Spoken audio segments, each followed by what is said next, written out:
rabbil alamin bihi nasta'in ala umuri dunya waddin.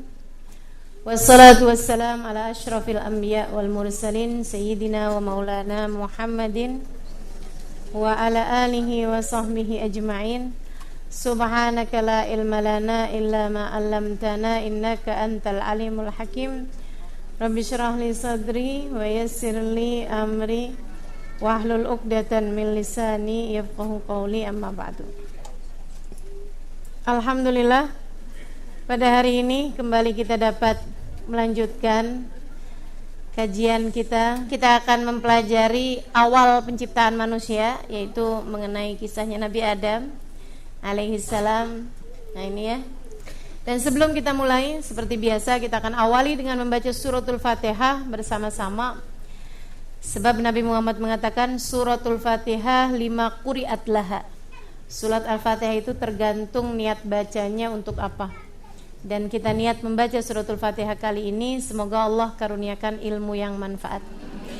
Mudah-mudahan Allah bukakan pintu-pintu hati kita, Allah bukakan pintu pemikiran kita, sehingga dapat menerima ilmu dengan benar, dengan baik, dan mendekatkan kita kepada jalan surga insyaallah.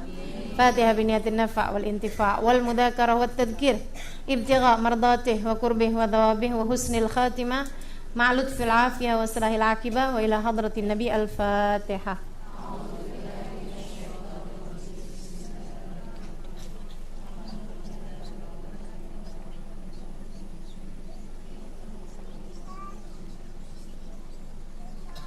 Teman-teman saya sekalian, Allah Subhanahu wa taala menciptakan dari alam semesta ini yang pertama adalah cahaya. Baginda kita Nabi besar Muhammad. An Jabir bin Abdullah al-Ansari radhiyallahu taala anhu qala, sa'altu Rasulullah sallallahu alaihi wasallam, bi abi wa ummi akhbirni ya Rasulullah ma awwala syai'in khalaqahu Allah qabla al-asya'. Dari sahabat Jabir bin Abdullah, beliau bertanya kepada Nabi Muhammad alaihi salam, demi ayah bundaku wahai Rasul, beritahukan kepada aku apa yang pertama kali Allah ciptakan sebelum diciptakannya segala sesuatu. Qala, Nabi Muhammad menjawab, ya Jabir, innallaha khalaqa qabla al-asya' nura nabiyyika Muhammadin sallallahu alaihi wasallam min nurih. Wahai Jabir, ketahuilah, sesungguhnya yang pertama kali Allah ciptakan sebelum diciptakannya segala sesuatu adalah cahayanya Nabi Muhammad sallallahu alaihi wasallam. Belum ada apa-apaan, diciptakannya dari apa? Min nurih, dari cahayanya Allah. Sebelum diciptakannya Jibril, sebelum diciptakannya Arsy, sebelum diciptakan kursi yang kata Allah wasi'a kursiyyuhus samawati wal ardh, sebelum diciptakan Lauhil Mahfud, sebelum diciptakan surga neraka, sebelum diciptakan bumi, sebelum diciptakan apapun, teman-teman saya sekalian, yang pertama kali Allah ciptakan cahayanya Nabi besar Muhammad sallallahu alaihi wasallam dari cahaya Allah. Demikian hadisnya Nabi Muhammad alaihi salatu wassalam. Dari sini aja yang berakal faham betapa Nabi Muhammad memang istimewa dan spesial. Betul kan? Cahayanya Allah ciptakan sebelum segala sesuatu, teman-teman saya sekalian. Mau disama-samain, Nabi Muhammad manusia kok, kayak kita juga. Nabi Muhammad mungkin berbuat salah. Salah dari mana?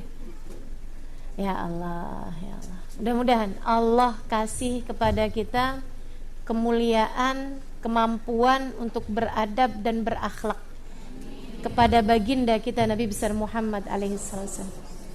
Menyanjungnya, memuliakannya sesuai dengan tempat Allah Subhanahu wa taala berikan beliau di sisinya. Amin ya rabbal. Sedikit sekalian, nah habis diciptakannya ruh Nabi Muhammad alaihissalam, baru diciptakan yang lain-lain.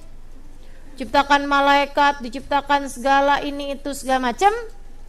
Sedikit sekalian, termasuk juga Allah Subhanahu wa taala ciptakan bumi, dan memang dipersiapkan Nabi Muhammad itu akan menjadi manusia termulia di atas muka bumi ini. Makanya ada istilah laulak ya Muhammad ma khalaqtul aflak. Ada hadis qudsi Allah Subhanahu wa taala mengatakan kepada Nabi Muhammad, andai tidak karenamu wahai Muhammad, tak akan aku ciptakan langit bumi dan seisinya. Bumi diciptakan. Nah, calon penghuni bumi ini diciptakan buat tempat tinggalnya Nabi Muhammad sallallahu alaihi wasallam. Saudaraku sekalian saya muliakan, akan tapi Nabi tentu aja enggak sendirian tinggalnya. Nabi tinggal untuk waktu yang sebentar, sisanya Allah Subhanahu wa taala akan jadikan. Nanti manusia ini ada yang nanti di hari akhirat akan berada di belakang Nabi Muhammad, ada yang nanti di hari akhirat akan berada di belakang musuh Allah Subhanahu wa taala. Jadi teman-teman saya sekalian, Allah pun merencanakan apa yang Dia inginkan. Sesudah itu mulailah Allah Subhanahu wa taala menciptakan bangsa manusia, calon bangsa manusia, burrah insaniyah, bibit-bibit manusia yang akan ada di atas muka bumi ini dari Nabi Adam sampai manusia paling akhir yang ada di atas muka bumi ini. Diciptakanlah ruh mereka secara berbarengan. Jadi kalau bicara tentang ruh, antara kita sama kakek nenek kita itu seumur, sebaya. Tapi ini bicara ruh, ya kan begitu ya? Jangan kemudian mentang-mentang sama kita panggil nenek kita namanya aja. Kakek kita namanya Ahmad, kita panggil Mat. Kakeknya bilang, kenapa nih? Kok sekarang kamu panggil nama saya senamanya aja? Kata Ustazah Halimah, kita sebaya kek. Ya Allah, emang sebaya semuanya, dari manusia, dari Nabi Adam teman-teman saya sekalian sampai ke cucu kita ke bawah-bawah. Kalau ada tuh semuanya udah ada semuanya tuh di calon bakal manusia. Yang ini yang Allah Subhanahu wa taala sampaikan dalam surat Al-A'raf, alastu birabbikum, kata Allah, aku bertanya kepada bangsa manusia ini, calon manusia yang akan ada di atas muka bumi ini. Kata Allah, alastu birabbikum, bukankah aku adalah Tuhan kalian? Qalu bala syahidna, iya ya Allah, engkau adalah Tuhan kami menyaksikan itu. Nabi Muhammad dalam salah satu hadisnya ada di dalam kitab Al-Anwar Al-Muhammadiyah. Siapa yang ingin cari hadisnya bisa di kitab tersebut. Beliau mengatakan, ana awal man qala bala, aku adalah orang pertama yang mengucapkan bala ketika Allah bertanya, alastu birabbikum, bukankah aku adalah Tuhan kalian? Nabi Muhammad duluan tuh yang jawab, bala syahidna. Baru yang lain-lain pada ngikutin, bala syahidna. Karena memang Nabi Muhammad itu adalah pemimpin Sayyid walad Adam, kata Nabi Muhammad, ana Sayyid walad Adam, aku adalah pemimpin anak manusia, pemimpin keseluruhan manusia. Nabi Muhammad alaihissalam dari sejak alam durrah insaniyah ini ya, dari sejak alam ruh-ruh manusia. Dan kabarnya teman-teman saya sekalian, waktu alam arwah itu tuh ada yang adep-adepan, ada yang punggung-punggungan. Yang waktu di alam arwah itu adep-adepan, waktu hidup di dunianya mereka saling cocok, sejalan, sevisi, semisi, setujuan. Yang punggung-punggungan berarti waktu di dunianya nantinya musuh-musuhan. Kalau yang musuhan terus abis itu bayan, musuhan lagi, bayan lagi, bolak-balik kayaknya itu ya. Ya Allah, bercerai, habis itu balik lagi. Nah, ini berarti sempat punggung-punggungan, balikan lagi gitu. Mudah-mudahan di alam sana itu kita ngadep sama ruhnya Nabi Muhammad sallallahu alaihi wasallam. Amin ya rabbal alamin. Teman-teman saya sekalian, Allah kemudian menyimpankan calon arwah manusia ini ya, alam burrah insaniyah ini ditaruh di bawah naungan arsy-Nya Allah Subhanahu wa taala. Dah tuh. Lama kemudian sesudah Allah Subhanahu wa taala menciptakan segala macam makhluk-makhluk yang lain, Allah kemudian menciptakan untuk bumi ini, sedikit sekalian, sebelum terciptakannya bumi ini bangsa jin. Itulah sebabnya kenapa dalam banyak ayat dalam Al-Qur'an jin disebut duluan sebelum manusia.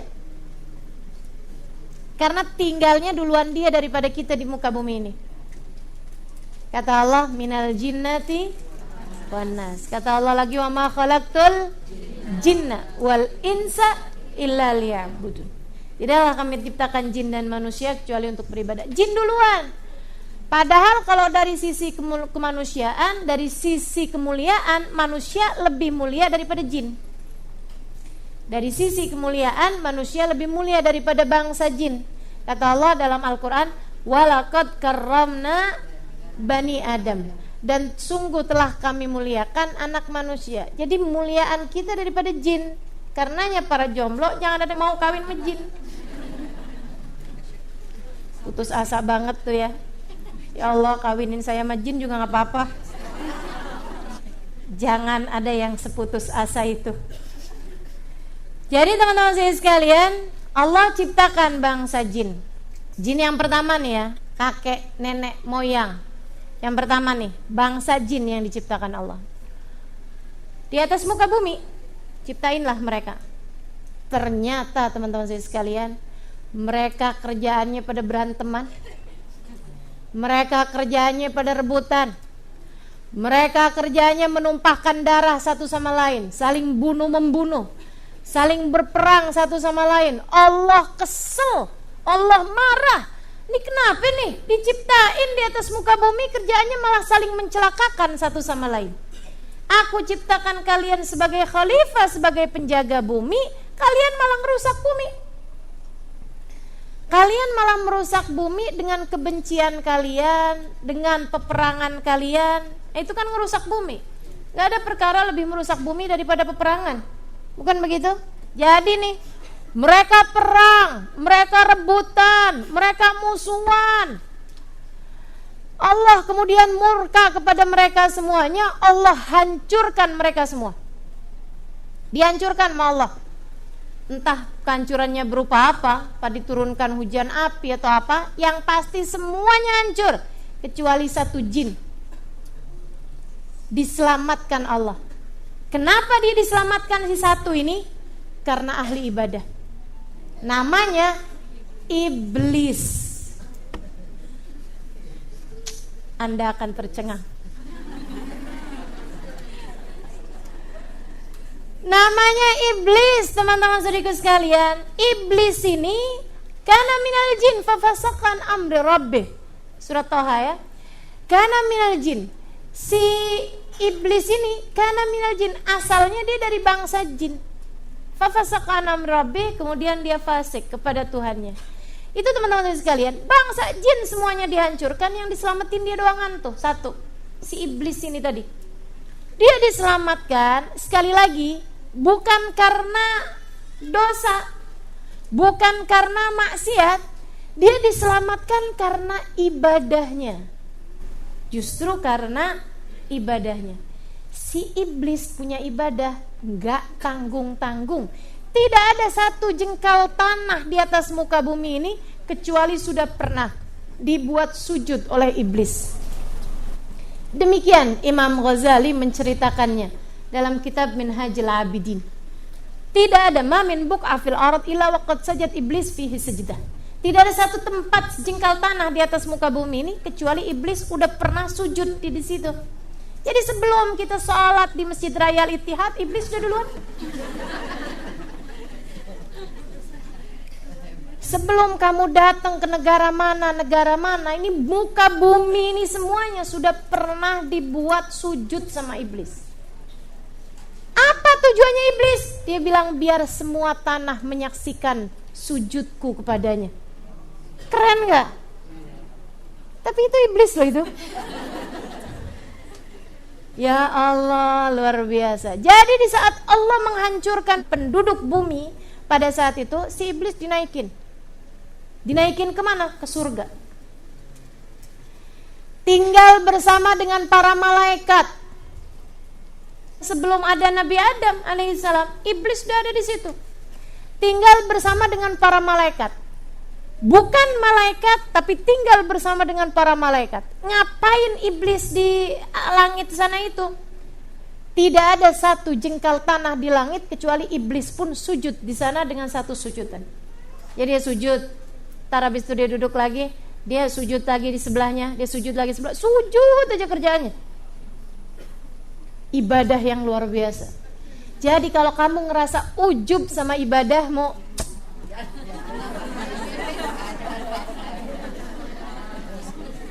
saya dong ahli ibadah. Berapa banyak? Hah? Berapa banyak? Kamu punya ibadah berapa banyak? Lebih dari orang lain cuman sekedar 2 rakaat? No, iblis. Tidak ada satu jengkal tanah di bumi ataupun di langit kecuali pernah disujudin sama iblis, teman-teman saudaraku sekalian. Masya Allah, luar biasa benar ibadahnya, kesungguh-sungguhannya dalam beribadah. Maka ibadah kita dibandingin sama iblis gak ada seujung kukunya. Bener apa enggak? Gak ada seujung kukunya. Berarti ustazah kita gak boleh dong minta sama Allah, ya Allah jadikan aku ahli ibadah. Ya gak apa-apa. Itu kan kayak iblis ustazah. Ya, dengan persepsi yang lain ya. Kita maunya ibadahnya zahiran wa batin. Zahir wa batin. Nih iblis rupanya nih ibadahnya zahir doang nih. Jadi nih iblis nih udah sujud di bumi, udah sujud di langit sekarang. Bukan termasuk malaikat seperti yang tadi saya sampaikan, tapi dapat julukan tawusul malaika. Burung merak para malaikat. Tahu burung merak kan? Kabarnya kalau lagi malu tuh dia buka tuh ininya, sayapnya. Gitu ya. Habis malu sekarang ujub. Pertama sebelum buka sayapnya kan dia malu tuh. Habis itu dia buka sayapnya, orang semua nonton. Wih, cakep banget. Sekarang ujub dia.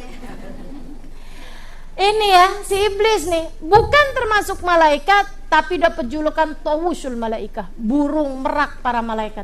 Emang udah ada burung merak sudah pada saat itu? Ada, kan udah ada surga. Surga udah ada teman-teman saya sekalian.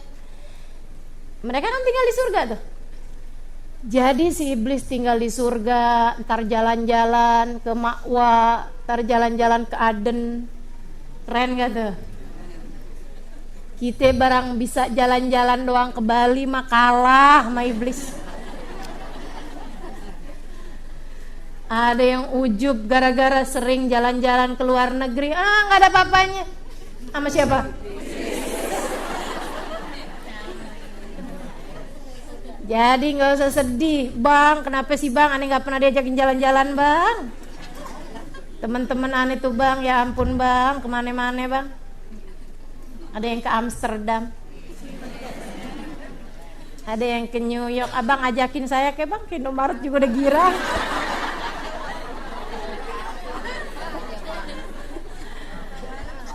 Ya Allah, ya Allah. Nih teman-teman saya sekalian, kalah jalan-jalannya orang zaman sekarang sama jalan-jalannya iblis. Iblis jalan-jalan naik turun surga. Iblis keliling langit-langitnya Allah Subhanahu wa taala. Langit demi langit dikelilingin sama iblis. Saudaraku sekalian saya muliakan, sampai kemudian sesudah berpuluh tahun, beratus tahun sesudah itu Allah Subhanahu wa taala kemudian berkehendak, sekarang saatnya. Wa idz qala rabbuka lil malaikah, tatkala Allah berkata kepada segenap malaikat, inni ja'ilun fil ardi khalifah, aku akan jadikan di atas muka bumi ada penjaganya. Aku mau bikin khalifah fil ard. Apa kata malaikat? Qalu ataj'alu fiha ma yufsidu fiha wa yasfikud dima.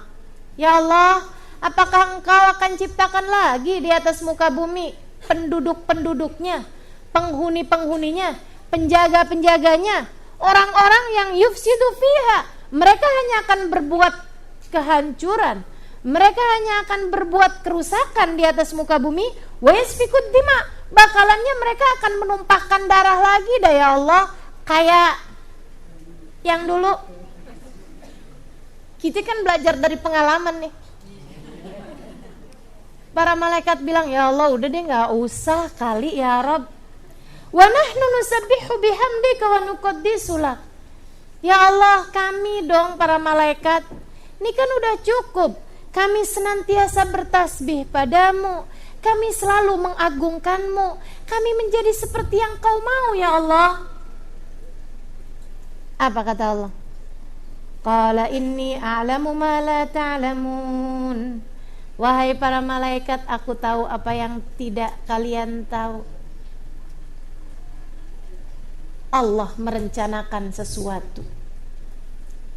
Apa rencananya Allah? Ada seseorang manusia paling tercinta di sisi Allah yang kelak akan menjadi nabi akhiruz zaman. Ya Allah, kami gak tahu kecuali apa yang sudah kau ajarkan kepada kami. Malaikat itu tidak tahu kecuali yang diajarkan sama Allah, kecuali yang sudah dikasih tahu sama Allah. Itu satu. Dan kalaupun dikasih tahu, tidak ada keinginan mencari tahu yang lain. Ini bedanya malaikat sama kita. Betul gak? Kita tuh kan dikasih tahu A, B, kita cari tahu tentang C, D, E, F. Bagus kalau ilmu pengetahuan. Nggak bagus kalau aibnya orang, keadaannya orang, kan begitu ya?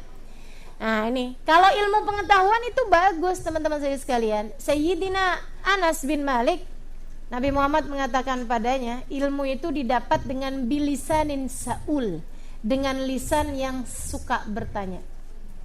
Oh kok sering nanya, kalau ini kenapa begini, ini gimana begini, cari tahu gitu.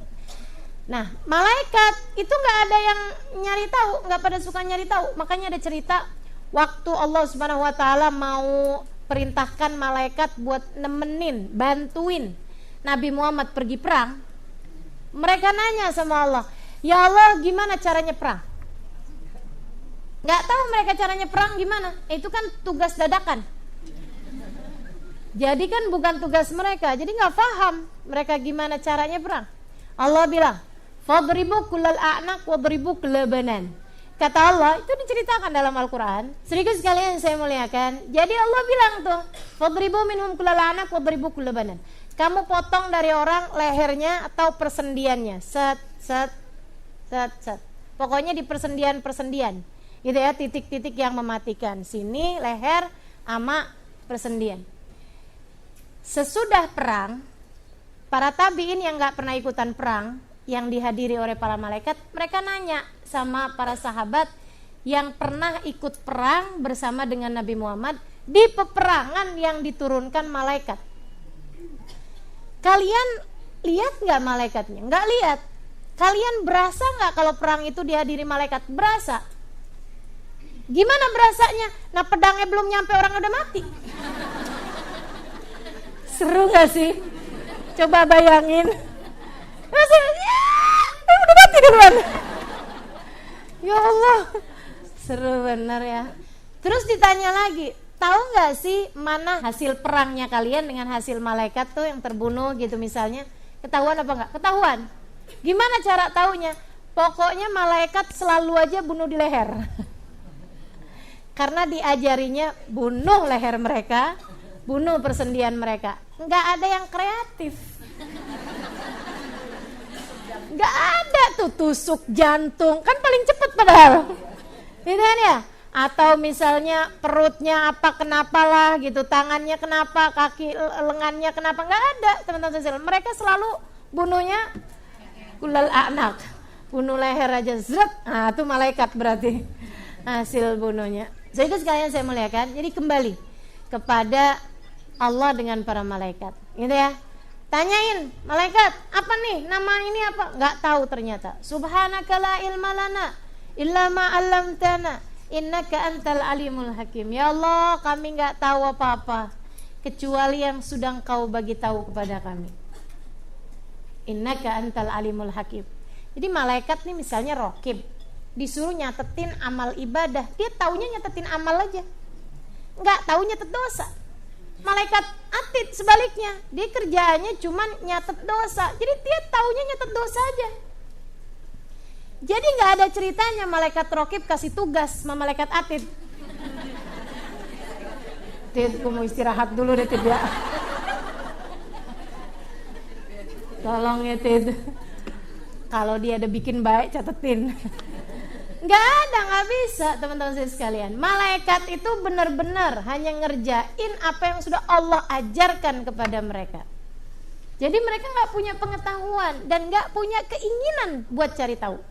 Nah nih, kita nih sama Allah nih didesain untuk ingin tahu segala sesuatu. Pengen tahu. Cuman beda-beda aja yang pengen ditauin apaan. Ada yang pengen tahu resep masakan. Nih mak nih banyak nih. Ya kan gitu ya? Tiap hari ngeliatin mulu.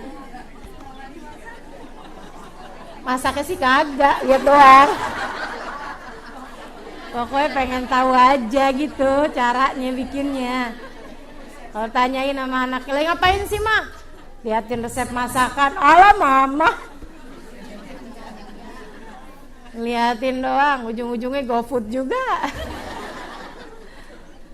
Nah, pasti semua orang tuh didesain untuk cari tahu. Cuman beda-beda yang dicari tahu apaan.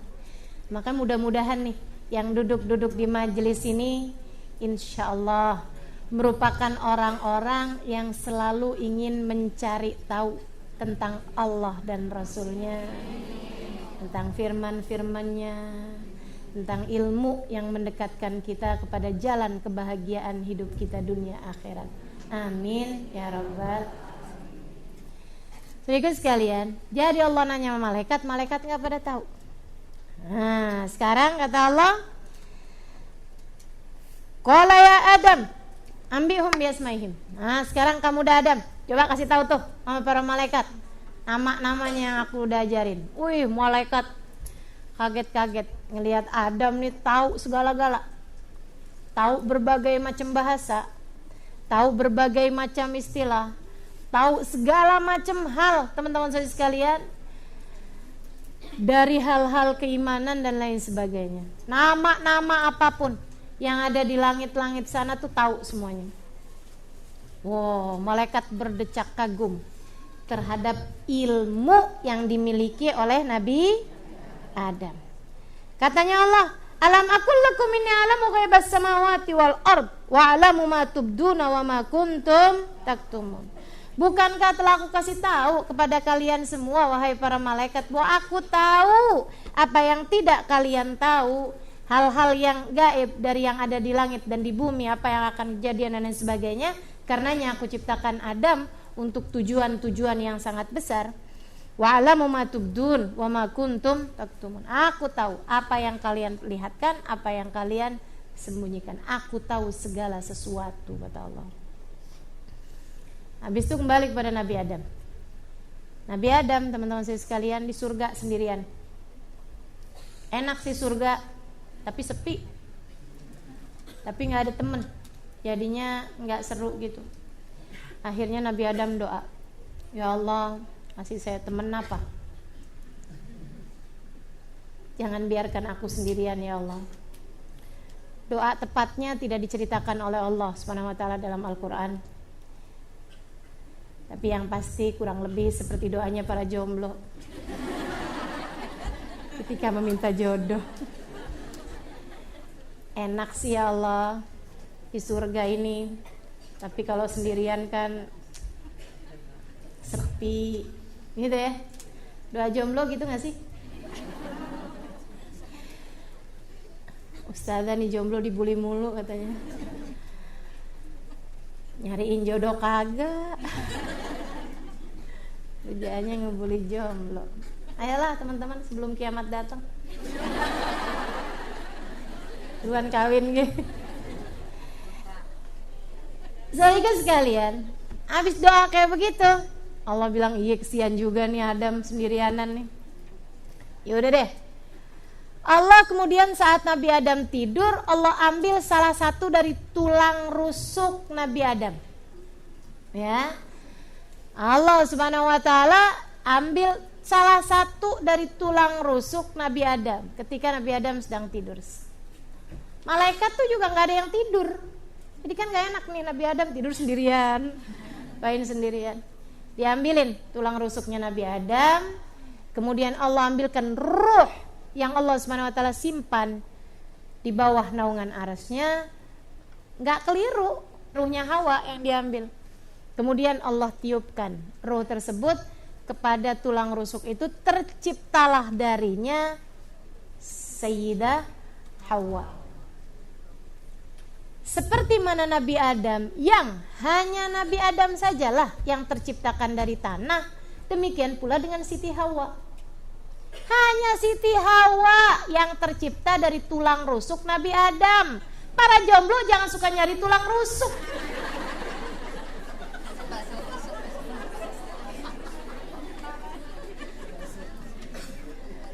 Ada nih hari Valentine. Tanggal 14 Februari. Ada tuh yang pada punya pacar, haram padahal itu ya. Saya berharap adik-adik yang pada punya pacar putusin pacarnya.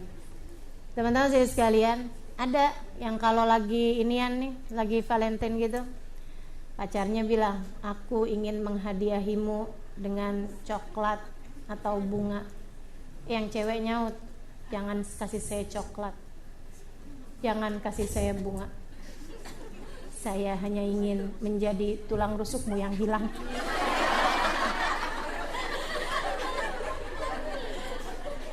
Ya Allah, ya Allah, tulang rusuk hilang dari mana ceritanya? Udah, jangan suka nyari tulang rusuk. Saya ini berasal dari tulang rusuknya siapa ya? Kagak ada. Kamu berasal dari air sperma ayahmu yang bertemu dengan indung telur ibumu. Maka terciptalah jasad kamu itu, kemudian janin kamu itu dalam rahim ibumu. Begitu. Siti Hawa doang yang tercipta dari tulang rusuknya Nabi Adam alaihissalam.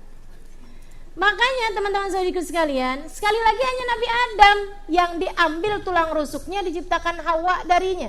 Yang lain-lain gak ada. Kita semua nih perempuan-perempuan nih, bukan nyari jodoh, saya tulang rusuk kamu apa bukan. Ketika kemudian gak jadi jodoh, ternyata saya adalah bukan tulang rusukmu. Nih ya, menurut kamu yang pernah kawin dengan 20 orang, jadi gak punya tulang rusuk dong itu. Gak ada ceritanya teman-teman saya sekalian. Gak ada ceritanya. Pas pisah, kemudian kawin lagi, hilang lagi satu tulang rusuk.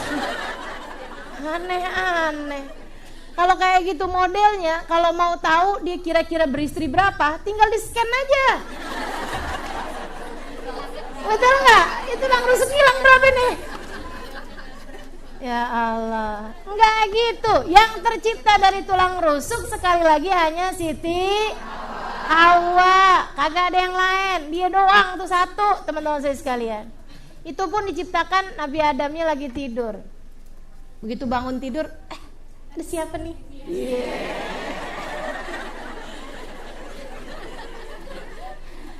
Mau dideket-deketin. Ya Adam, la tagrab ilaiha hatta tuaddi mahra. Wahai Adam, kamu gak boleh deket-deket sama dia sampai kamu bayar maharnya. Dengannya kamu berarti telah aku kawinkan. Wah, pakai kawin. Adam aja pakai kawin di surga. Kagak ada cewek lain loh, satu doang. Artinya jodohnya bukan yang lain-lain, pasti dia kan. Segitunya pakai kawin, teman-teman saya sekalian. Nah ini yang pada kumpul-kumpul kebo maksudnya apaan tuh? Nabi Adam sama Siti Hawa aja dikawinin. Nabi Adam nanya, wa ma mahraha ya Rab, apa maharnya ya Allah? Antusalli ala habibi Muhammad, kamu baca sholawat kepada kekasihku Muhammad. Nah ini ada riwayat yang menceritakan seperti ini. Saudaraku sekalian, maka Nabi Adam dengan Siti Hawa pun resmi menjadi pasangan suami istri. Jalan-jalan deh tuh di surga. Wah. Kata Allah Subhanahu wa taala, wa id qulna lil malaikati isjudu li Adam. Oh, sesudahnya nih ya. Wa qulna ya Adam uskun anta wa zaujukal jannah. Wahai Adam, tinggallah kamu bersama dengan istri kamu tuh di surga. Jadi udah senang tuh berduaan. Senang berduaan. Sedikit sekalian saya muliakan, ini ada bagian yang terlupa dan ini padahal yang terpenting. Nabi Adam nih habis diciptakan masih lagi sendiri tuh. Habis diajarin ilmu, gitu ya, jalan-jalan di surga, gini gitu segala macem. Allah demen, seneng banget nih sama makhluk yang baru ini nih, Adam ini tadi. Allah kemudian bilang, wa id qulna lil malaika, Allah kumpulin segenap malaikat, kumpulin semuanya. Tatkala Allah berkata kepada segenap malaikat, ya malaikat isjudu li Adam, wahai malaikat-malaikatku semuanya, sujudlah kalian semua kepada Adam. Diajarin segala ilmu sama Allah, pantas jadi yang mulia. Mulia karena ilmu. Jadi emang dari dulu yang namanya ilmu tuh bikin orang mulia. Bukan karena cakep, bukan karena kaya, tapi karena ilmu. Wahai malaikatku, sujudlah kalian semuanya kepada Nabi Adam. Wah, malaikat begitu diperintah sama Allah, sujud kalian semua. Semuanya langsung sujud. Fasajadu, sujud nih mereka semua. Illa, kecuali si iblis. Kalau semuanya lagi pada berdiri, yang berdiri gak kelihatan kan? Atau kalau semuanya lagi berdiri, ada yang sujud gak kelihatan, ketutupan kan? Tapi kalau semuanya sujud, ada satu yang berdiri, kan kelihatan banget. Mau dia di ujung, mau dia di tengah, mau ada di depan, mau di mana-mana kelihatan. Yang lain sujud, dia petantang, petenteng, kagak sujud. Allah tanya, ya iblis, ma mana'aka an tasjuda id amartu. Wahai iblis, kenapa kamu gak mau sujud sendirian? Padahal aku yang kasih kepadamu perintah. Kamu selama ini sujud, kerjaannya iblis tuh lo sujud. Dia kagak ada yang nyuruh, kerjaannya sujud. Giliran disuruh, kagak mau sujud. Aneh nih ya. Dari sini kita tahu yang namanya ibadah buat iblis itu adalah gerakannya, adalah ucapannya, bukan ketaatannya. Dan itu adalah pemikiran yang salah. Kamu ibadah tuh bukan ruku sujudnya teman-teman, akan tetapi melaksanakan perintah Allahnya. Makanya ketika Allah larang, kamu malah dosa ruku dan sujud. Misalnya kamu lagi head, saya rajin loh orangnya, biar kata head saya karena sangat solehah, jadi saya head pun gak masalah, tidak akan menghalangi saya untuk ruku dan sujud. Saya mens pun saya tetap sholat. Itu kamu bukannya dapat pahala, malah dapat dosa. Kenapa gitu? Karena kamu gak nurut. Yang namanya ibadah itu adalah nurut sama perintah Allah Subhanahu wa ta'ala. Itu ibadah. Nah iblis nih, dia salah pemahaman tentang konsep ibadah. Jadi yang dikira ibadah adalah sujudnya. Makanya dia sujud aja di bumi, sujud aja di langit kerjaannya. Giliran disuruh sujud malah gak mau. Nah ini kan aneh-aneh nih. Allah tanya, iblis, kenapa? Kenapa kamu tuh giliran aku suruh malah gak mau sujud? Teman-teman sedikit sekalian saya muliakan, ini seru nih ya. Andai iblis itu bandel, jadi ngerjain dosa karena bandel. Orang nih di atas muka bumi ini ada tipe pekerja dosa, ada tipe pembuat dosa tuh ada 3 teman-teman saya sekalian. Ada yang ngerjain dosa, meninggalkan perintah Allah dan melakukan larangan karena malas. Kenapa kamu nggak mau pakai jilbab? Males gue, kayaknya gerah gitu, misalnya gitu ya. Kenapa kamu nggak mau sholat? Duh males banget dah, gitu kan? Ada yang tipenya malas buat mengerjakan ibadah. Dia tahu itu wajib, dia tahu itu perintah, cuman malas. Nah yang malas-malas ini biasanya nyari-nyari apalah gitu kan. pembenaran gitu. Nah ini nih, ada nih yang males nih. Ada juga yang nomor 2, ngerjain dosa karena bandel, karena terkalahkan sama hawa nafsu. Ini tipe yang kedua, lebih berbahaya daripada yang pertama, gitu kan? Kenapa kamu nggak mau sholat? Gimana ya? Ya gitu deh. Kenapa kamu nggak mau pakai jilbab? Kalau gue pikir-pikirin sih ya sebenarnya bandel teman-teman saya sekalian. Ntar aja deh, kira-kira umur berapa gitu saya mau pakai jilbab. Terus jilbabnya juga dimodif-modif gitu kan ya. Ketika dia mau pakai jilbab juga kayak nanggung-nanggung gitu loh. Kemarin saya ditanya, Ustazah boleh nggak sih pakai jilbab tapi kemudian pakai rambut piwig dalamnya gitu, jadi kelihatan kayak rambutnya gitu. Nyari-nyari ya.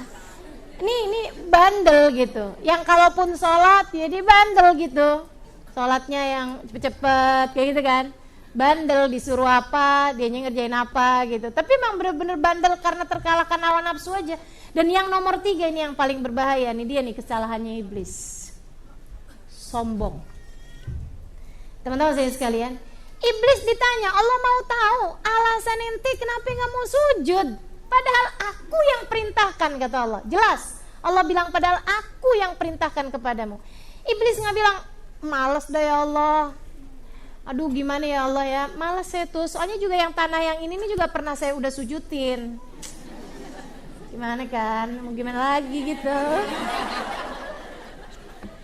Ada yang tiba-tiba malas nih ya. Ada, iblis tuh gak kayak begitu gitu. Dia gak males, semua tempat dia pernah sujudin kok. Gak males, gak juga bandel. Bandel kayak gimana contohnya? Emang itu perintah tadi buat saya ya Allah? Kan tadi perintahnya buat malaikat. Saya kan bukan malaikat ya Allah. Biar gimana juga, saya kan jin kan aslinya.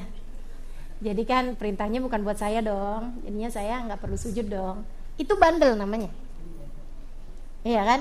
Itu bandel namanya. Atau ya Allah tadi saya gak kedengeran. Saya kan lagi agak-agak ini gitu, agak tuli dikit saya. Misalnya gitu, itu bandel namanya teman-teman saya sekalian. Ini enggak dua-duanya. Bukan bandel, bukan males. Si iblis ini. Makanya kita nih kalau ngerjain dosa, jangan jauh-jauh dari 2 hal itu aja. Jangan naik lagi. Karena teman-teman saya sekalian, ini si iblis nih, para pembuat dosa diawali dari malas, kemudian bandel, bisa naik kepada sombong. Udah sombong tuh, yang bilang kayak gini nih, ngapain sholat? Kalau disuruh sholat, ngapain sholat? Ada banyak orang-orang sholat nggak bener, banyak juga orang nggak pakai sholat dan bener-bener hidupnya. Sholat tuh nggak penting, itu sombong namanya. Batarul haq, meninggalkan kebenaran, enggan terhadap kebenaran, teman-teman sekalian. Ini yang paling berbahaya. Kenapa kamu nggak nutup aurat? Nggak perlu juga sebenarnya. Itu tuh zaman dulu orang disuruh nutup aurat, suruh pakai jilbab segala macem. Karena laki-laki dulu tuh ngelihat rambut perempuan aja bisa bernafsu. Orang zaman sekarang segala rambut dikasih lihat kagak ada nafsunya. Jadi udah nggak berlaku lagi tuh nutup aurat. Lagi pula yang harus ditutup tuh bukan aurat sebenarnya, tapi hatinya duluan. Jadi saya selama ini sih kelihatannya belum pakai jilbab, tapi saya udah jilbabin hati saya. Ini orang-orang yang batarul haq, menolak kebenaran. Dan ini adalah pelaku-pelaku kesombongan. Kayak si iblis. Ketika ditanya, kenapa iblis kamu gak mau sujud? Sama nih kayak jawabannya orang-orang zaman sekarang. Nih hari-hari kita nih cuman diputer-puterin aja. Kejadian dulu tuh selalu terulang sampai ke zaman sekarang, teman-teman. Berulang-ulang aja kayak gitu-gitu aja. Puter-puter aja sama Allah SWT. Mana dia iblis, mana dia Adam, mana dia Hawa, mana dia iblis lagi, mana dia Adam, mana dia Hawa. Puter-puter aja kayak gitu-gitu aja. Mana malaikat, kan begitu? Ada kalangan malaikat, ada Nabi Adam, ada Siti Hawa, ada iblis. Termasuk golongan manakah kamu? Termasuk golongan manakah kita? Saudaraku sekalian, saya melihatkan iblis ketika ditanya, kenapa kamu gak mau sujud? Jawabannya sama kayak beberapa orang, kenapa kamu gak mau sholat? Saya gak sholat aja masih lebih baik daripada yang mereka-mereka tuh sholat-sholat tapi kayak begitu keblinger. Pernah dengar gak? Sering dengar gak? Kenapa kamu gak mau nutup aurat? Nah, mendingan saya gak tutup aurat tapi saya baik sama keluarga, saya baik sama teman-teman saya baik. Nah itu dia tuh, saya lebih baik daripada mereka yang tidak menutup aurat, kan begitu? Sama kayak si iblis. Waktu ditanya kenapa kamu iblis gak mau sujud sama Adam padahal aku yang perintah, apa katanya iblis? Ana khairun minhu, aku lebih baik darinya. Aku lebih baik darinya. Aku lebih baik dari Adam. Kenapa kamu merasa gitu? Khalaqtani min nar wa khalaqtahu min tin. Engkau ciptakan aku, berarti kan beriman iblis. Dia tahu dirinya dicipta sama siapa? Sama Allah. Beriman kan? Khalaqtani min nar. Ya Allah, engkau ciptakan aku dari api, engkau ciptakan Adam dari tanah. Nyari-nyari pembenaran. Saudaraku sekalian, dia dikelabuhi oleh pikirannya sendiri, merasa dirinya lebih baik daripada Nabi Adam, merasa dirinya lebih baik dari malaikat-malaikat yang sujud kepada Nabi Adam. Allah murka luar biasa kepada iblis. Allah kemudian berkata padanya, "Fakhruj minha fa innaka rajim." Iblis, keluarlah dari surgaku. Fa innaka rajim, sesungguhnya kamu terkutuk. Iblis begitu dibilangin, "Keluar kamu dari sini wahai iblis." Dia bukannya yang, "Ya Allah, jangan gitu ya Allah. Please ya Allah, please berikan kepada aku kesempatan yang kedua." Enggak ada. Enggak ada. Iblis enggak minta kesempatan kedua. Iblis enggak minta kasih sayang, pengampunan dari Allah SWT, enggak ada. Apa kata iblis? Anzirni ila yaumi yub'atsun. Kalau gitu ya Allah, tungguin aja sampai hari pembalasan. Wih, sombong bener. Tapi teman-teman saya sekalian, ternyata dalam kehidupan kita kadang-kadang kayak dia juga. Kayak si iblis juga nih kita nih. Kita bukan orang lain kita. Suaminya marah nih sama istrinya nih. Marah, kesel banget suaminya. Kenapa kamu berbuat seperti ini, begini, marahin sama suaminya. Dia bukannya minta maaf, tapi dia bilang, liatin. Ini yang ketawa berasa. Anzirni gitu kan. Udah. Kalau ada orang lain bikin salah, ini apa sama dia, wih, dengan pongahnya dia bilang, tar liatin di akhirat. Ada juga yang kalau ada orang lain bikin zalim kepadanya, dia merasa dia nggak bisa balas di dunia, dia bilang, saya sih urusan dunia oke lah, tar di akhirat. Dia merasa lebih baik dari orang tersebut, teman-teman saya sekalian. Ini kayak iblis, ya Allah, ya Allah. Mudah-mudahan Allah jauhkan kita dari sifat-sifatnya iblis nih. Merasa diri lebih baik dengan alasan-alasan saya keturunan api, kamu keturunan tanah. Api lebih mulia dari tanah. Jadi saya lebih baik karena garis keturunan saya. Kadang-kadang kita merasa lebih baik karena kita anaknya siapa. Kan gitu ya? Sedikit sekalian, ngelihat ada perempuan, ada orang mualaf gitu kan. Dia baru belajar, baru belajar lah ya. Gue dong, lahir aja langsung diadanin, dikomatin. Surga gue udah ditulis dari zaman dulu, friend. Masya Allah. Udah ngelihat ahli-ahli dosa, ngelihat ini, ngelihat itu, rasa-rasanya kayak udah yang surga bakalan pasti buat saya, dan dia kayaknya bakalan pasti di nerakanya. Kan begitu? Ya Allah, mudah-mudahan Allah SWT selamatkan kita dari sifat sombong.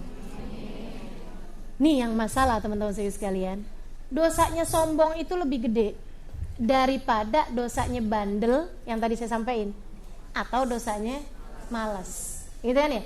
Lebih gede dosanya sombong daripada dosanya malas ataupun dosanya bandel.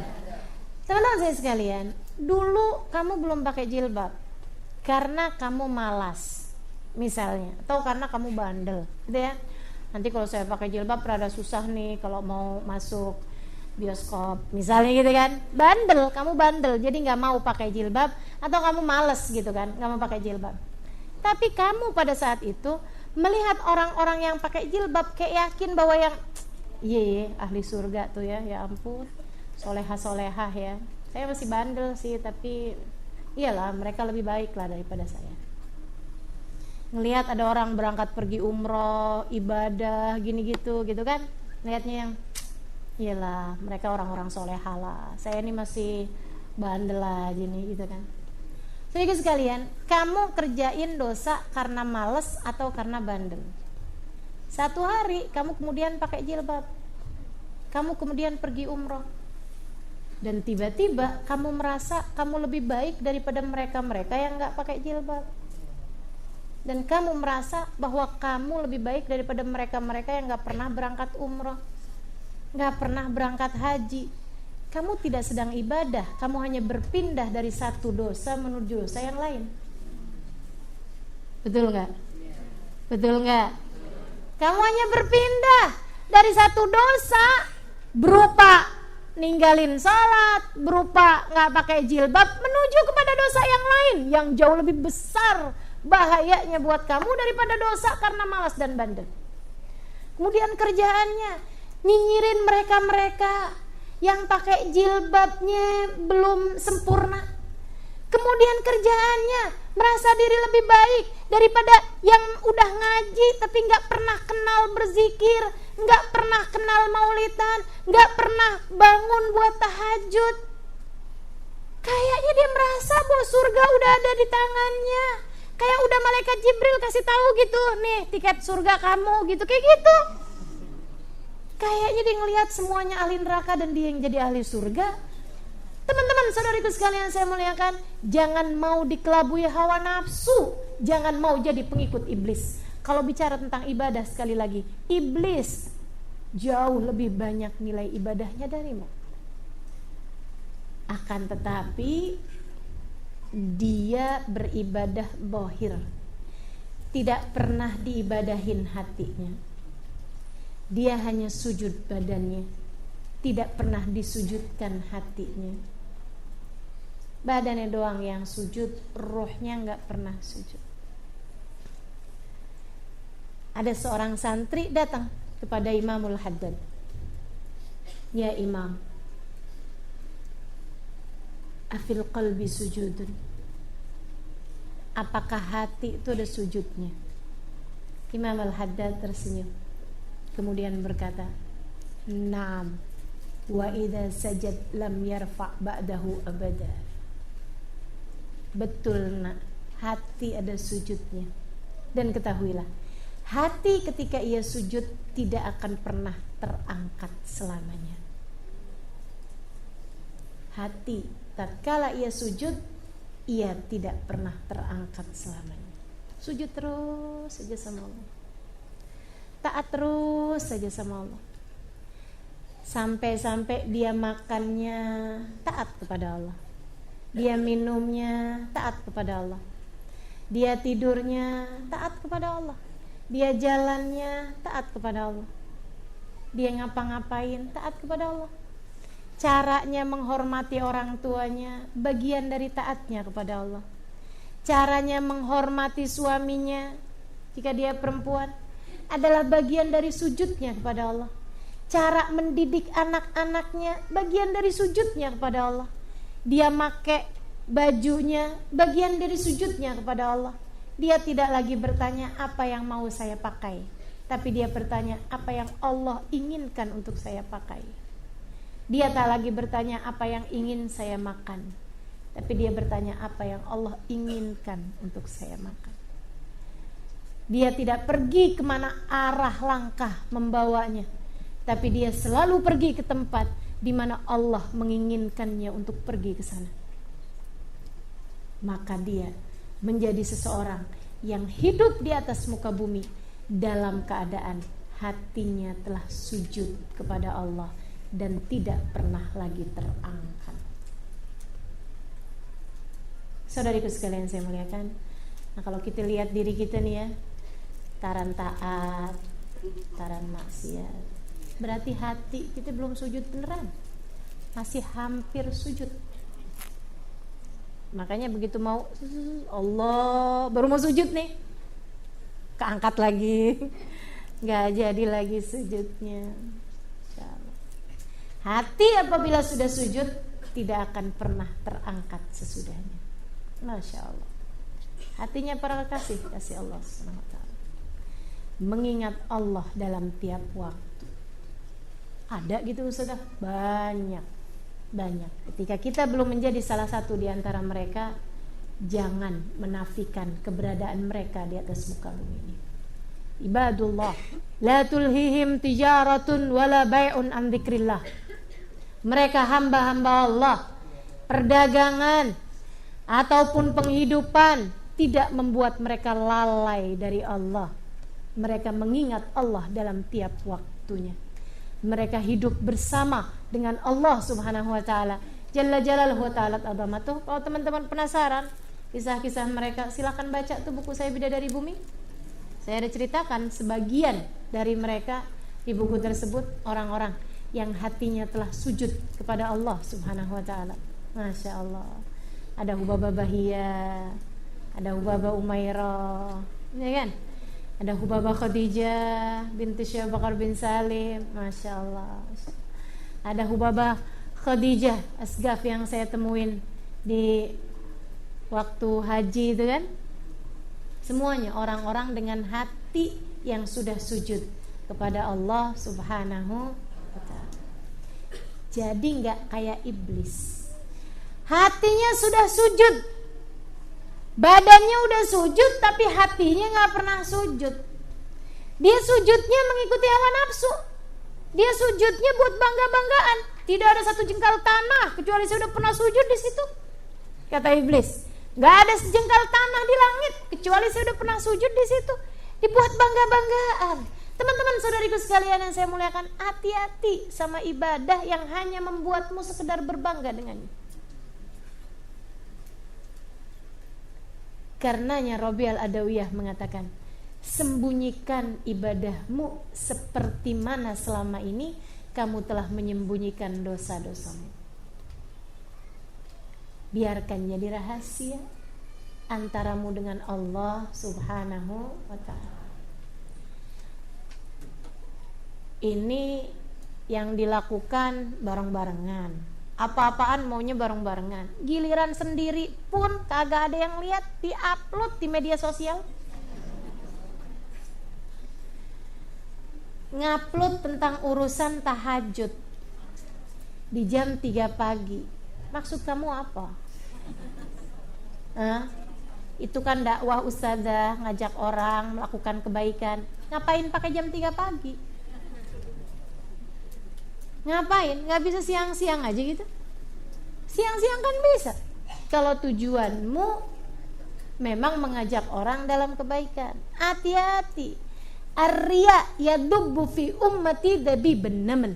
Kata Nabi Muhammad, hati-hati. Riya tuh masuk dalam hati umatku seperti suara desisan semut. Coba dah kalau semut lagi ngobrol dengerin. Kedengeran apa enggak? Enggak kedengeran teman-teman. Demikian pula riya tuh kalau masuk, kayak agak samar-samar gitu. Tapi kan saya mau berdakwah. Serius. Saya sekalian, udah bagus-bagus tahajud, suami nggak tahu, anak nggak tahu, sengaja pagi-pagi kelihatan lemes bener. Suami tanyain, kamu kok lemes banget pagi hari ini? Ya kan gitu bang, semalam kan alhamdulillah. Kenapa emang? Ya gitu deh bang, inget gak bang keterangan Ustadz yang kemarin tuh bang? Oh yang urusan tahajud, lo habis tahajud? Kagak deh bang, gitu doang bang, 11 rakaat.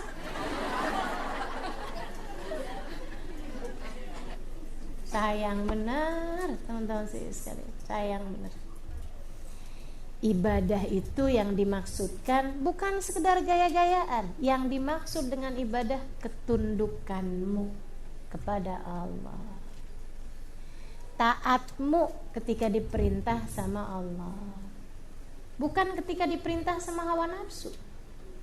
Kalau kamu ngerjain taat hanya karena diperintahkan oleh hawa nafsu, denger begini begitu, oh iya nih, nah itu gak ada bedanya dengan kamu kepengen ini, enak nih kalau makan bakso ah, sama aja. Enak nih kalau tahajud ah, sama aja. Betul apa enggak? Akan tetapi kita mengerjakan ibadah karena Allah Subhanahu wa taala. Allah suruh kita, yuk kita jalani. Gitu. Gak ada urusan sama hawa nafsu. Jadi meskipun gak dihargain, gak jadi soal. Emang kita gak mau pandangan orang. Walaupun gak ada yang tahu, gak jadi masalah. Malah seharusnya kamu takut kalau orang pada tahu. Orang ngirain kita solehah, teman-teman sekalian. Kenapa? Karena kita bangun tahajud. Ya ampun kan malu, mana tahajudnya banyakan nguapnya daripada rakaatnya. Benar. Orang ngirain kita solehah karena kita sholat, karena kita sholat sunnah. Ya ampun. Tinggal malaikat aja yang bingung, sholat apaannya. Dari awal takbiratul ihram sampai salam kagak ada inget-ingetnya sama Allah. Sholat yang mana yang kamu maksud? Itu mah baru gambarannya doang sholat. Padahal hakikatnya kamu belum sholat. Dan orang menganggap kita solehah karena sholat kita yang mana yang mereka maksud. Teman-teman saudariku sekalian saya muliakan, iblis beribadah jauh lebih banyak daripada kita. Tapi ketika ibadahnya hanya karena untuk bangga-banggaan, ibadahnya hanya karena mengikuti hawa nafsunya, teman-teman saudariku sekalian, ia menjadi habaan manthura, menjadi debu yang berterbangan begitu aja. Enggak ada pengaruhnya apa-apa bagi kehidupannya. Jangan mau menjadi seperti iblis. Saudariku sekalian saya muliakan, merunduklah, hatimu merunduklah. Tiap kali setan bilang kamu sekarang solehah ya, bilang agak ada. Solehah dari mana? Kamu ilmunya banyakan sekarang. Ya ampun, ilmu doang mah kayak resep obat, cuman saya bacain doang, agak sembuh-sembuh juga saya. Kamu Masya Allah sekali ya, Pak Anye. Ya sholat kamu lebih banyak, banyakan kakek moyang kamu noh, iblis. Ya sholat lebih banyak daripada saya. Akhirnya kayak gimana tuh? Gituin teman-teman saya sekali. Lagi pula saya belum tentu masuk surga. Saya tidak tahu akhir kehidupan saya seperti apa. Gak punya kata-kata kalau Allah kemudian berkenannya memasukkan kita ke dalam neraka. Mau protes sama Allah kayak gimana? Ya Allah, bukankah aku hambamu? Bukankah aku selalu sholat padamu? Bukankah aku begini? Bukankah aku begitu? Dan Allah bilang, iblis sholat lebih banyak daripada kamu. Ada begitu banyak orang-orang beribadah lebih banyak daripada kita. Akan tetapi ketika ibadah hanya sekedar zahir, ia menjadi sesuatu yang tidak ada manfaatnya. Anzirni layaumi ba'atsun, kata si iblis. Begitu dia ngerjain salah, kagak ada nyesel-nyeselnya lagi. Dia bikin salah nih, gak ada nyesel-nyeselnya teman-teman saya sekalian. Dia malah ngancem sama Allah. Ya Allah, tungguin aja dah sampai hari pembalasan. La uwiyannahum ajma'in. Aku akan sesatkan Adam dan anak turunnya nanti. Berilmu iblis teman-teman saya sekalian, tahu bahwa Adam bakalan punya keturunan. Tahu, padahal baru ada Adam doang. Hawa aja belum ada waktu itu. Tapi dia udah punya niat, la uwiyannahum ajma'in. Aku akan sesatkan Adam dan anak keturunannya. Kenapa? Berilmu. Dia tahu Dia tahu apa yang akan jadi skenarionya Allah, dia paham. Apa yang menjadi firman Allah, dia tahu. La ughwiyannahum ajma'in. Aku akan sesatkan anak turun Adam. Saudara sekalian saya muliakan, kembalilah kemudian Nabi Adam sekarang di surga nih kan. Nabi Adam sama habisnya kemudian berasa sepi, Allah ciptakan Siti Hawa, duaan itu. Tapi kan ya, Nabi Adam nih juga orang yang berilmu. Nabi Adam faham bahwa beliau itu diciptakan bukan untuk di surga. Sebab di surga itu gak ada amal ibadah, di surga itu tempat pembalasan. Sedikit sekalian, surga itu umur orang gak bisa nambah, gak bisa naik. Gak ada yang tiba-tiba gitu, Hawa kamu lagi kenapa? Iya nih saya kesakitan, gigi saya tanggal. Gak ada ceritanya. Jadi kamu jangan mikir saya di surga mau jadi dokter, kagak ada. Gak ada orang sakit di surga. Gitu kan ya? Gak ada teman-teman saya sekalian. Di surga tuh umur orang berhenti. Ma baina salasin wa salasa wa salasin. 33 tahun. 30 sampai ke 33 tahun. Umur orang segitu semua. Umur orang tuh segitu semua. 33 tahun. Gak bisa nambah, gak bisa kurang. Gitu aja. Ini gak ada ceritanya kita nanti tinggal di surga, tiba-tiba si itu gak kelihatan, udah mati. Gak ada. Udah tua kan dia. Ya udah mati juga lah gitu. Nanti di surga ada pekuburan umum, nggak ada. Surga itu tempat pembalasan, abadal abidin. Jadi nih Adam sama Hawa nih berasa nih, kita nih tinggal di surga seneng ya, tapi bukan untuk ini kita diciptakan. Gimana ya Wak ya? Saya denger nih katanya kita nih diciptakan nih untuk khalifatan fil ard, untuk menjadi penghuni bumi. Caranya gimana nih kita mau turun ke bumi nih, caranya gimana nih? Iya gimana ya? Iya juga ya. Biar kita bisa punya anak, punya keturunan, menjadi orang-orang yang menyembah kepada Allah Subhanahu wa taala, beribadah kepada Allah. Gimana nih caranya? Gimana ya? Berdua-duaan mereka mikir, manusia kan punya akal pikiran, cari tahu ini, cari tahu itu, nggak bisa juga.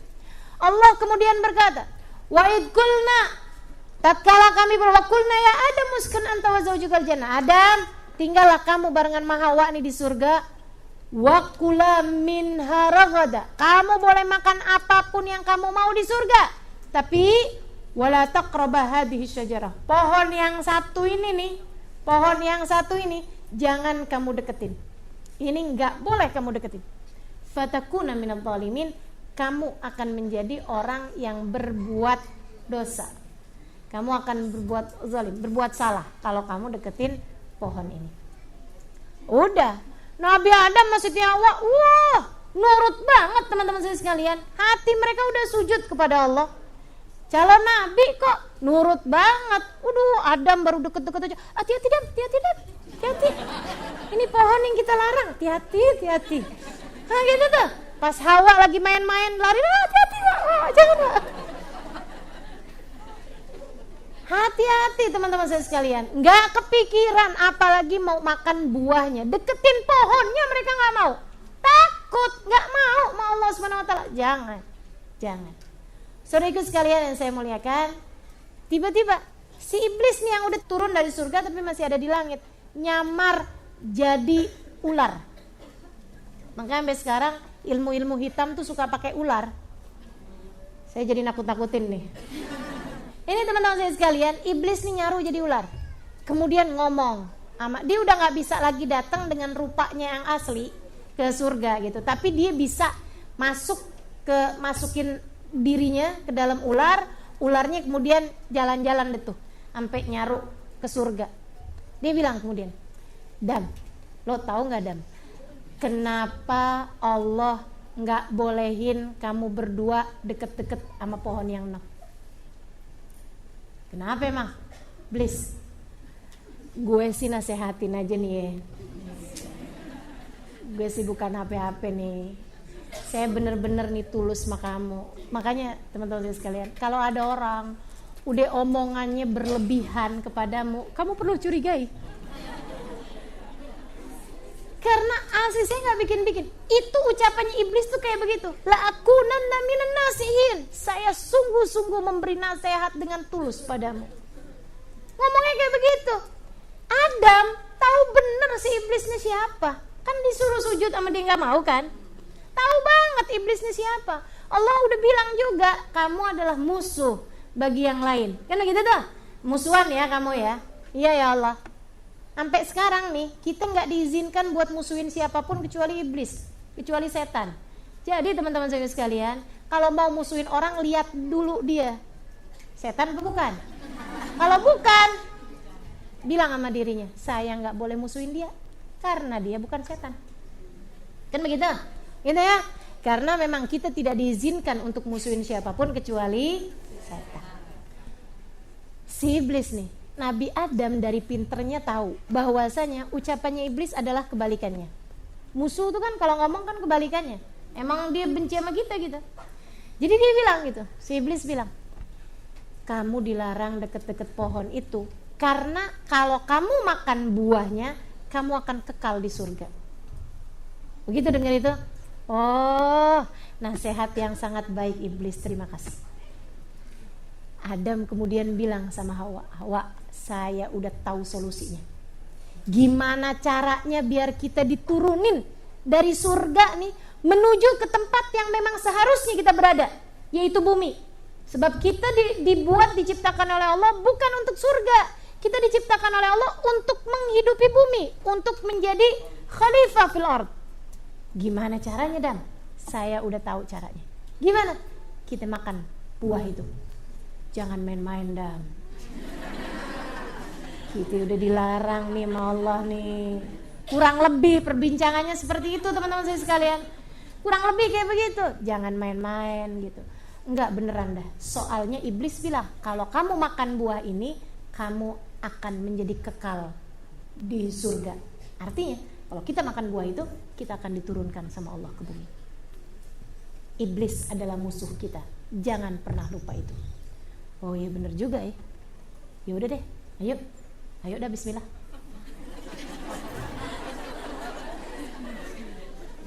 Bismillah. Ini ada jenis pelanggaran yang nomor berapa nih? Nomor 4 ini ya. Ada yang karena males, tadi kan? Ada yang karena bandel, ada yang karena sombong. Nih yang keempat nih, karena pinter nih. Justru karena pinter nih kan. Nabi Adam bilang, ya udah bismillah deh, bismillah. Mereka dengan kesengajaan, teman-teman saya sekalian. Mereka paham perintahnya, la taqrabah hadhihi syajarah. Jangan deket-deket nih pohon. Deket aja nggak boleh. Ini bukan cuma dideketin, dipanjat, diambil buahnya, dimakan. Allah kemudian bilang, lah Adam, Hawa, kenapa kamu makan buah ini? Ketika mereka makan tuh buah, yatanasar siyabuhunna, bajunya nih kemudian jadi pada beterbangan, pada terlepas, perhiasan-perhiasannya semuanya terlepas, teman-teman saya sekalian. Habis gitu kemudian begitu ditelan, gelek. Begitu ketelan, Adam langsung kenyang.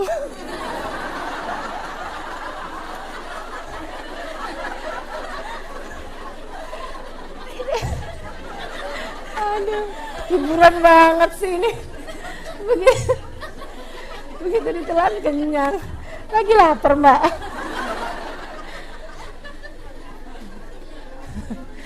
Saya lagi seru-serunya cerita nih. Jadi hilang konsentrasi saya. Begitu ditelan, teman-teman saya sekalian, langsung tumbuh jakun. Nyangkut, ada tulang ganjel di lehernya Nabi Adam. Ma'ada ya Rab, kata Nabi Adam. Ya Allah, apa ini? Hadalak wa li auladik ila yaumil qiyamah. Itu buat kamu, wahai Adam, dan buat anak keturunan laki-lakimu sampai hari kiamat. Maka anak laki ada jakunnya pasti. Kan beda ya? Ada jakunnya tuh. Jadi mau tahu laki-laki apa perempuan, lihat jakunnya. Sehingga sekalian, abis gitu Siti Hawa begitu ditelan, nggak ada apa-apa. Di leher nih nggak ada apa-apa. Begitu masuk perutnya panas, perutnya sakit, kemudian tiba-tiba keluar darah. Ya Allah, apa ini ya Allah? Keluar darah dari farjinya. Hadza laki ya Hawa wa li banatik ila yaumil qiyamah. Itu untuk wahai Hawa dan buat anak perempuanmu sampai hari kiamat. Darah haid. Nifas. Haid, teman-teman.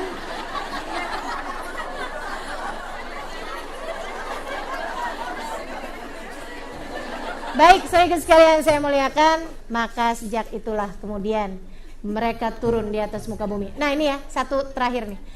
Nabi Adam begitu turun ke bumi nih, Allah kan bilang, Adam, fakhruja, maka keluarlah kamu wahai Adam dari zallahum syaitan anha. Setan kemudian membuat mereka tergelincir. Fakhrajahuma mimma kana fi.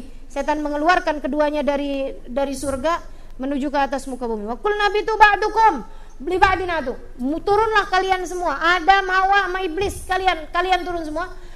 Ba'dukum li ba'din adu. Kalian bermusuhan satu sama lain. Walakum fil ardi mustaqarrun wa mata'un ilahin. Kalian tinggal di surga untuk masa yang sebentar. Maksudnya tinggal bentar, mati, tinggal mati kayak gitu. Fatalaqa Adam rabbi kalimatin fataba alaih. Iblis kan diusir. Katanya iblis, "Anzirni ila yaumi yub'atsun." Tungguin saya Allah sampai hari pembalasan. Adam begitu turun ke atas muka bumi, dalam keadaan dia turun, apa katanya Adam?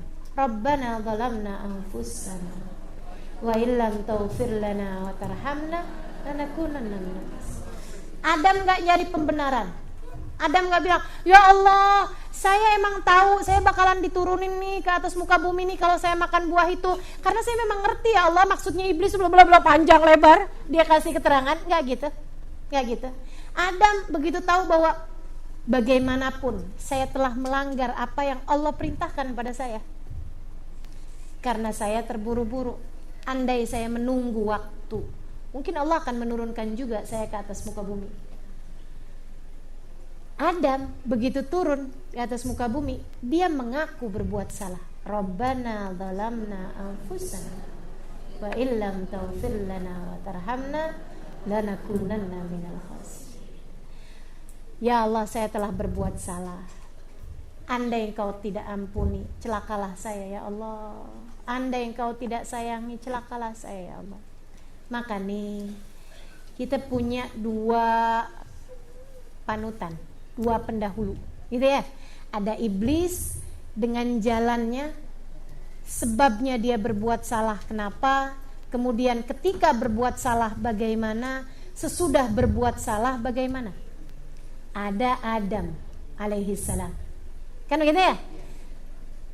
Bagaimana dia memandang sebuah kesalahan, walaupun itu bukan murni kesalahan. Seperti yang sudah saya sampaikan tadi, itu adalah kecerdikan Adam untuk tahu bahwa di sanalah terdapat cara untuk membuatnya turun ke atas muka bumi. Tapi bagaimanapun itu melanggar dari apa yang sudah Allah Subhanahu wa taala sampaikan dari perintah Allah, wala taqraba hadhihi syajarah fatakuna minadh dhalimin. Kamu menjadi orang yang berbuat dosa wahai Adam kalau kamu mendekati buah ini. Maka Adam tahu bahwa dia telah berbuat dosa. Maka ketika turun, Nabi Adam iringi kesalahannya tersebut dengan penyesalan. Maka teman-teman saya sekalian, kita semua pernah berbuat salah. Jangan pilih jalan iblis yang mencari-cari pembenaran. Jangan milih jalan iblis yang melanggar aturan karena kesombongan. Akan tetapi pilihlah jalan Nabi Adam alaihi salam. Saudara sekalian, ketika kamu berbuat salah, susulilah setiap salahmu dengan penyesalan. Ucapkanlah, Rabbana zalamna anfusana wa illam taghfir lana wa tarhamna lanakunanna minal khasirin. Ya Allah, aku telah berbuat salah. Aku telah melanggar aturan-aturan-Mu. Ya Allah, aku tahu hukumnya, namun aku masih mengerjakannya juga. Ya Allah, ampunilah. Sebab jika tidak Engkau ampuni kami, pastilah kami akan menjadi orang-orang yang hancur dan celaka. Ketika kita mengerjakannya, insya Allah Allah Subhanahu wa taala akan menerima taubat kita dan memasukkan kita menjadi golongan hamba-hambanya yang tercinta. Rabbana taqabbal minna innaka antas samiul alim, tub alaina innaka antat tawwabur rahim. Dawam fi subhanakallahumma tahiyatum fiha salam. Akhiru da'wana anil hamdulillahi rabbil alamin. Taqabbalallahu minna wa minkum, taqabbal ya karim. Ila hadratin nabi al-Fatihah.